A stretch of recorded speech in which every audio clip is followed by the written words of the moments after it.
दोस्तों, स्वागत है आपका हमारे चैनल में।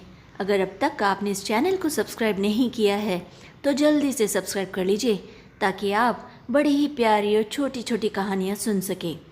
आज की कहानी है सोने की चिड़िया।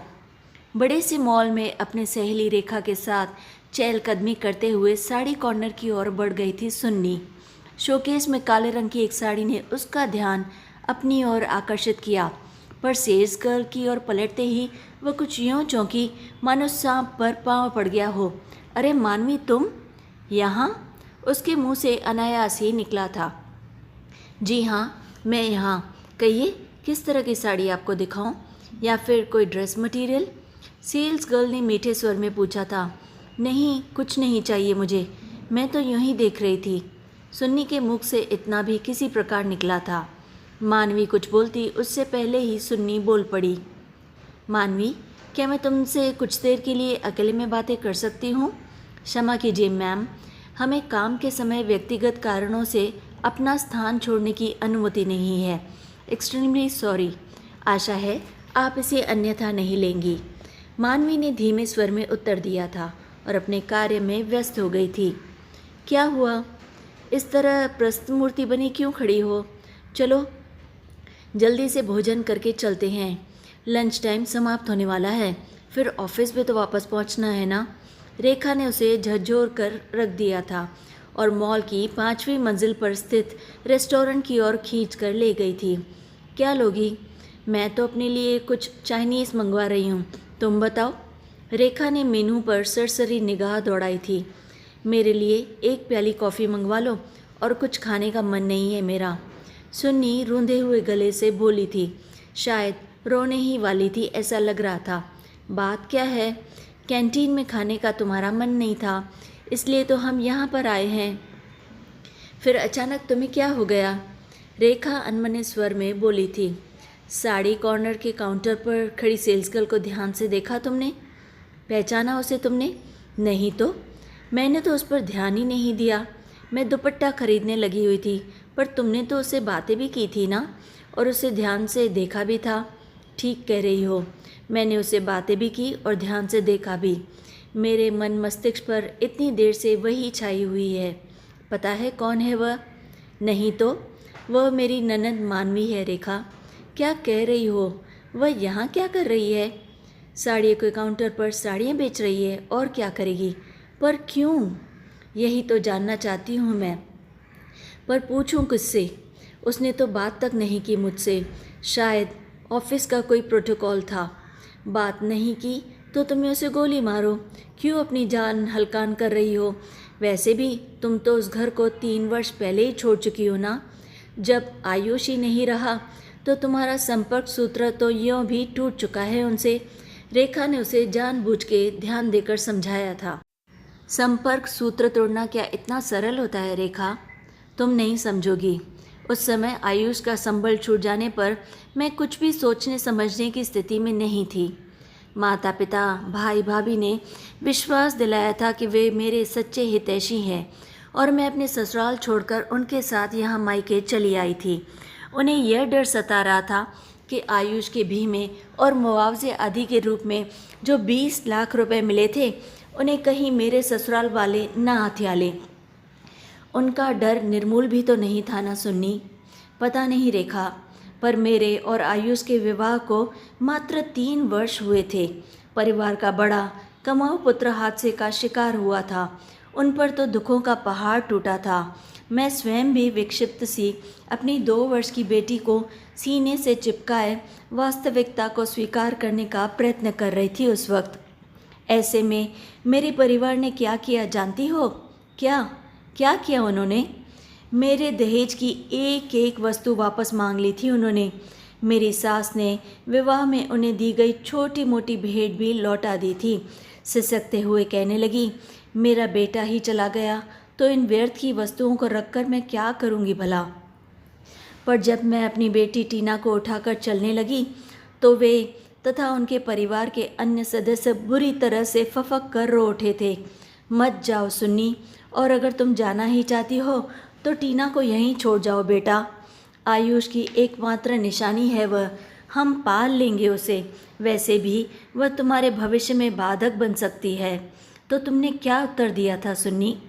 मैं कुछ कह पाती उससे पहले ही बड़ी भाभी ने झपट कर टीना को मेरी गोद से छीन लिया था और जाकर बाहर खड़ी हुई टैक्सी में जाकर बैठ गई थी। मैं निःशब्द चित्रलिखित सी उनके पीछे खींची हुई चली गई थी। जो हुआ उसे दुखद सपना समझकर भूल जाओ सुन्नी। अब भला कर ही क्या सकते हैं? उन दुख भरी यादों को याद करोगी तो जीना दूभर हो जाएगा, रेखा ने सांत्वना दी थी। जीना तो वैसे भी दूभर हो गया है।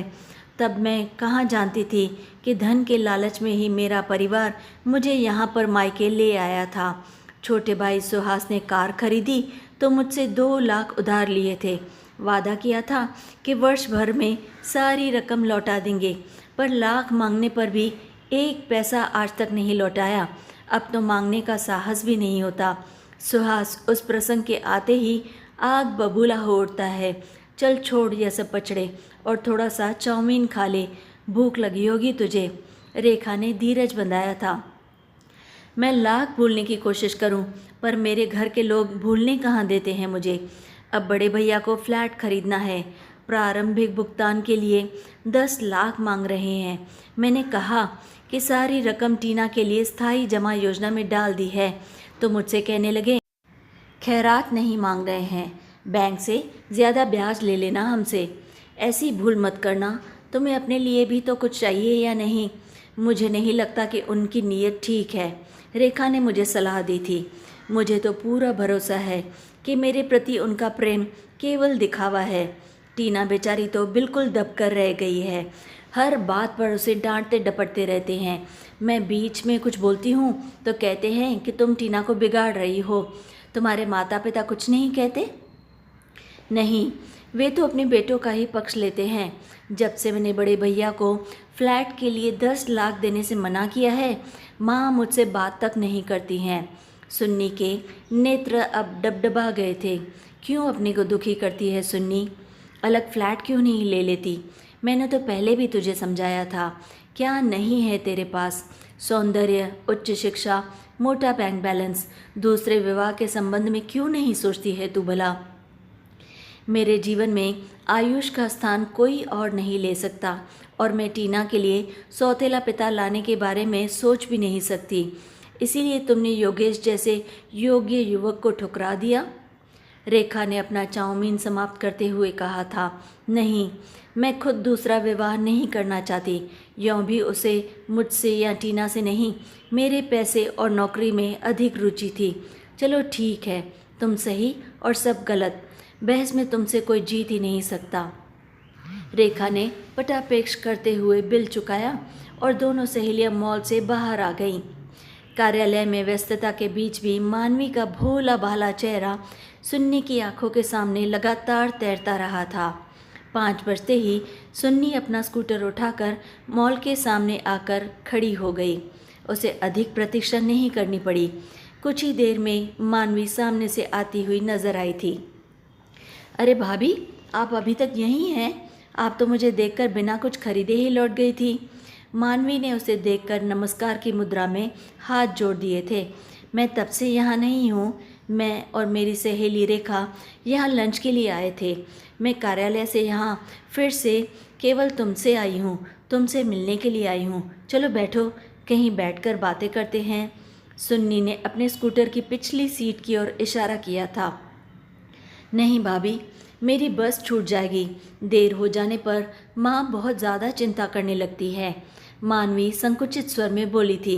बैठो मानवी, मैं तुम्हें घर तक छोड़ दूंगी, कोई चिंता की बात नहीं।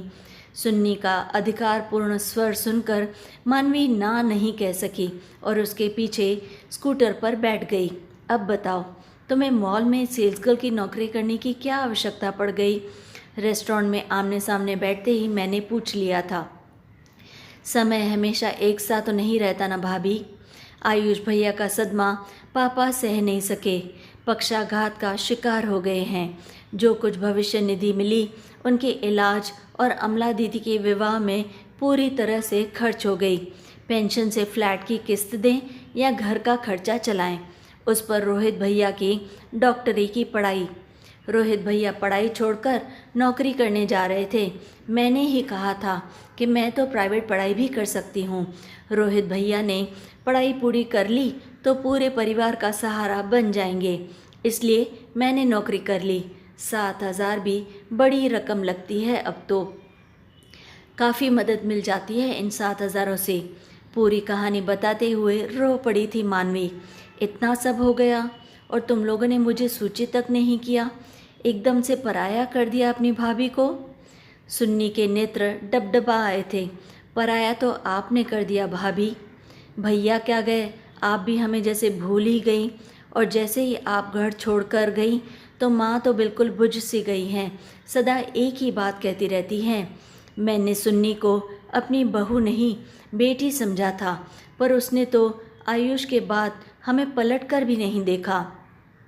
टीना को देखने को तड़पती रहती हैं। उसके जन्मदिन पर बधाई देना चाहती थी, पर पापा ने साफ मना कर दिया।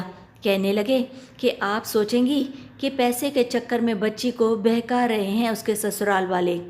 मानवी किसी प्रकार अपने आंसू रोकने का प्रयत्न करने लगी थी।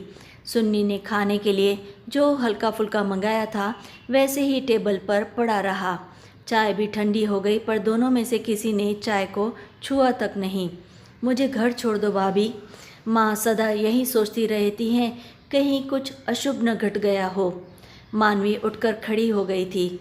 सुन्नी मानवी को बाहर से ही छोड़कर चली आई थी।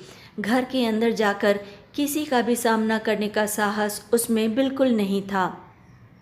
वैसे भी कहीं एकांत में बैठकर फूट फूट कर रोने का उसका मन कर रहा था। अनजाने में ही न जाने कैसा अन्याय हो गया था उससे। आयुष की पत्नी होने के नाते ही उसे मुआवजा मिला था, उसी के स्थान पर उसे नौकरी भी मिली थी, और वह उसने सारे संबंध तोड़कर मुंह फेर कर ससुराल से चली आई थी। लो आ गई महारानी। सुन्नी को देखते ही माँ ने ताना कसा था। क्यों, क्या हुआ, आप इतने क्रोध में क्यों हैं? सुन्नी ने पूछ ही लिया था। पूछ रही हो तो सुन भी लो। तुम दिन भर गुलछरे उड़ाओ और हम तुम्हारी बिटिया को संभाले, ये हमसे नहीं होगा। आपको लगता है कि मैं दिन भर गुलछरे उड़ाकर आ रही हूँ?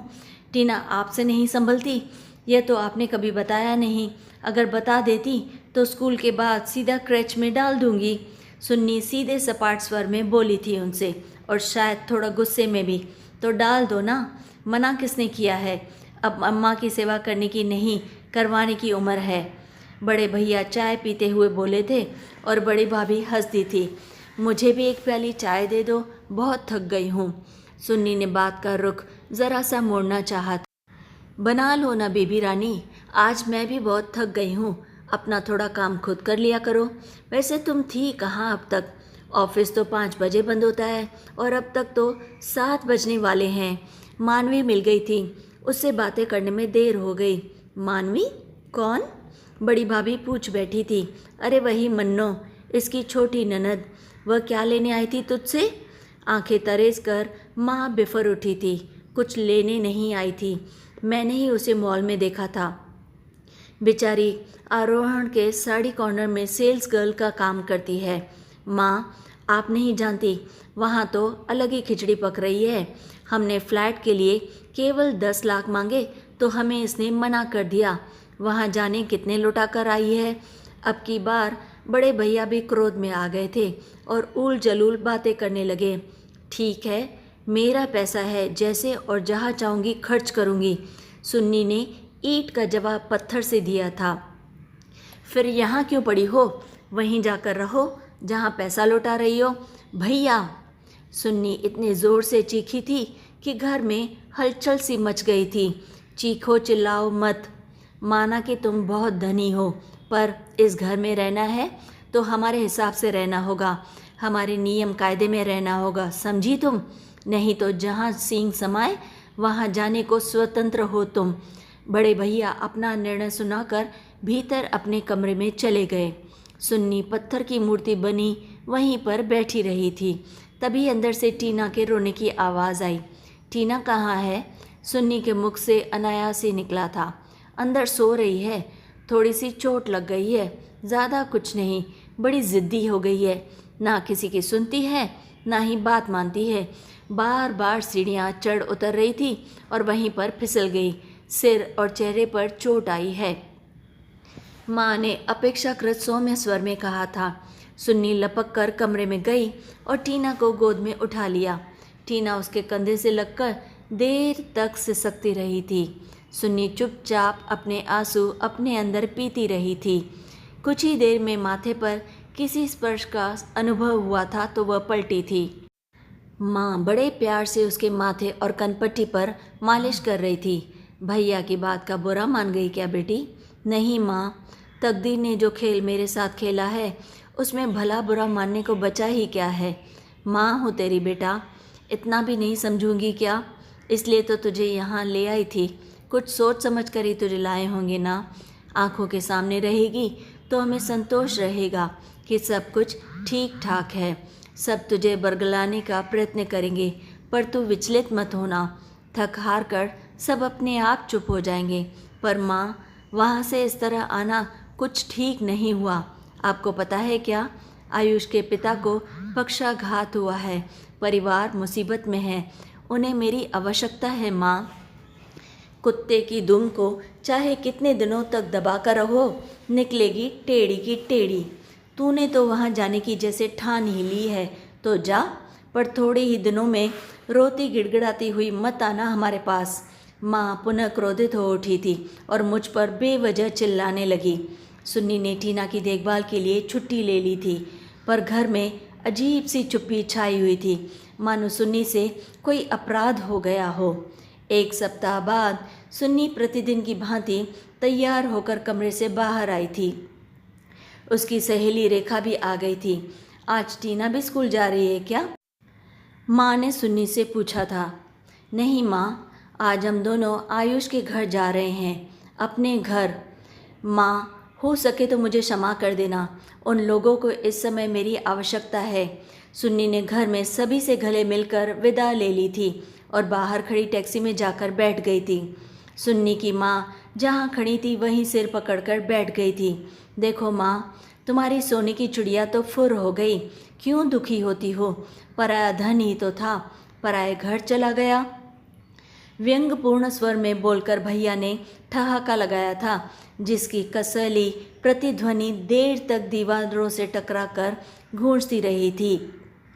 तो दोस्तों, कैसी लगी आपको ये कहानी? अगर अच्छी लगे तो लाइक और शेयर ज़रूर करें और वायदे के मुताबिक चैनल को सब्सक्राइब करना बिल्कुल बिल्कुल ना भूलें। अभी जाइए और चैनल को सब्सक्राइब कर लीजिए। और हाँ, कमेंट्स में हमें अपनी राय ज़रूर बताएं कि आपको ये कहानी कैसी लगी, ताकि हम और भी ऐसी प्यारी कहानियाँ आपके लिए बना सकें। और फिर रोज़ की तरह लाइक, शेयर एंड सब्सक्राइब।